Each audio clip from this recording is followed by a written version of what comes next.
Like, share, and subscribe. Under the vast, silent expanse of a New Mexico night sky, countless stars glimmer, holding secrets we can only imagine.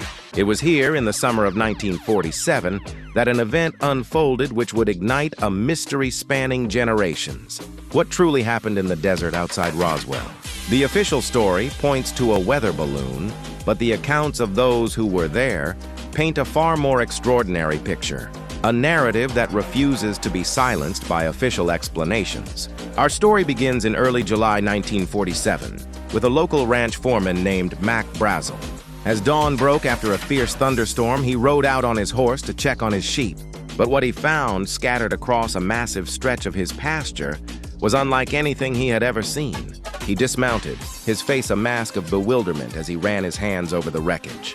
The debris was bizarre. Strips of a strange, foil-like material, light as a feather yet impossibly strong. He tried to bend it, to tear it, but it resisted all his efforts. Confused and intrigued, Brazel gathered some of the peculiar fragments, unaware he was holding the first pieces of a puzzle that would captivate the world. Word of the strange discovery soon reached the Roswell Army airfield, and intelligence officer Major Jesse Marcel was dispatched to investigate. Arriving at the debris field, Marcel was immediately struck by the sheer strangeness of the material. This was no weather balloon.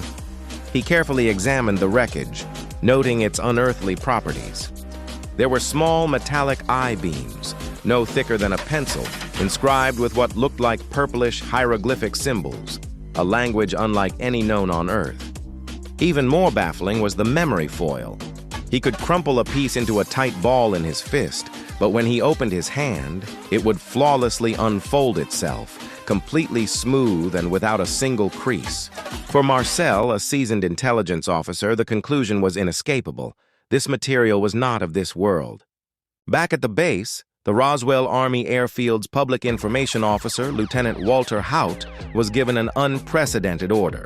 Following instructions from the base commander, he sat at his typewriter and composed a press release that would send shockwaves across the globe. He delivered the bombshell announcement to local radio stations and newspapers. The message was stunningly direct. RAF captures flying saucer. For a brief, electrifying moment, the world held its breath. Newspapers were printed at a frantic pace, their headlines screaming the sensational news. The military had officially confirmed the recovery of a crashed disc. The story was out, and there was no taking it back, even as the official narrative began to shift just hours later. The mystery deepened with a chilling account from a man far removed from the crash site itself. Glenn Dennis, a young mortician working at a local funeral home, received a series of strange phone calls from the Roswell base morgue. The officer on the line had peculiar questions, inquiring about the availability of child-sized, hermetically sealed coffins and asking for advice on how to preserve bodies that had been exposed to the elements. Later that day, while visiting the base hospital, Dennis saw something he wasn't supposed to see.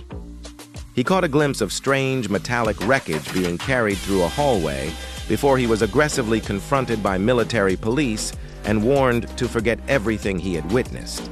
His story added a dark, human element to the incident, the possibility that it wasn't just a craft that had crashed, but that beings had been recovered as well. These are the testimonies that built the Roswell legend.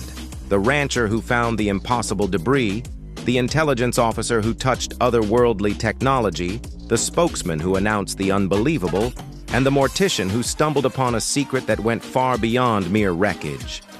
While the official explanation remains a downed weather balloon, these powerful first-hand accounts offer a compelling alternative, a story of something extraordinary falling from the New Mexico sky. A story that, for many, is the only one that truly makes sense. Like, share, and subscribe.